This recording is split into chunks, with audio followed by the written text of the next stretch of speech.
কাকা গ্যাস লাইটটা দাও তো, বিড়ি ধরাবো। বাবু আমার হাত নেই, কিছু ভিক্ষে দিন বাবু, বউর জন্য নাইটি কিনবো, টাকা নেই, দিন। এই তোর তো হাত আছে জানোয়ার, বের কর হাত।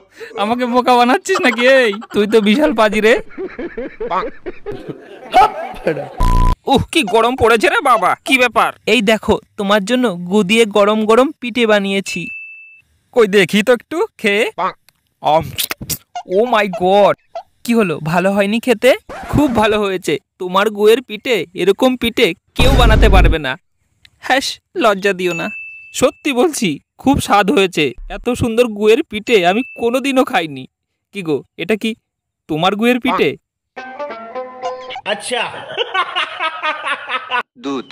দুধ খাবি?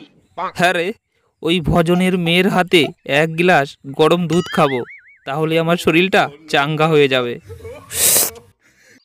দুধ খাবে? খাওয়াচ্ছি। বলেন কি? কিন্তু তুই ভজনের বাড়ির ভেতরে যাবি কি করে রে প্রসেনজিৎ? তোরা শুধু আমার সাথে থাকবি, দেখবি ভজনের মেয়ের দুধ আমি কি করে খাই, মানে হাতের। আরে দরজা খোলো গো, এই অসময় আবার কে আসলো? নমস্কার। আরে বাড়া, তোরা কে? আমরা আসলে চাঁদা নিতে নিতে মাথা ঘুরছে। ওর আবার কি হলো রে? ও শুধু অজ্ঞান হয়ে যায়, ওর শরীরটা না খুব খারাপ। নিয়ে আয় ওকে, বিচিতে ধরে এই খাটে শুয়ে দে, আমি ডাক্তার ডেকে নিয়ে আসি। না কাকু, ডাক্তার লাগবে না, তোমার মেয়ের হাতের 1 গ্লাস গরম দুধ খেলেই ও চাঙ্গা হয়ে যাবে। আমি দুধ খেলেই ভালো হয়ে যাব। আমি এক্ষুনি গরম দুধ নিয়ে আসছি।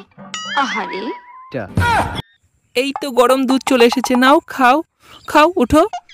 দুধ, ভালো দুধ তো, ভেজাল নেই তো, খাবো। এ কি বিদঘুটে রোগ রে বাবা, দুধ দেখলেই তাজা হয়ে যায়। নাও, খেয়ে নাও দুধটা।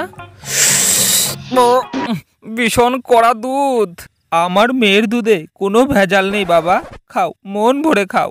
একটুকু দুধ ফেলবে না, দুধের কিন্তু অনেক দাম। খাচ্ছি। ভজনের মেয়ের দুধ খুব তিতো, আমার মনে হয় বমি হয়ে যাবে। না শোনা গো, আমার খুব কষ্ট যে বলো।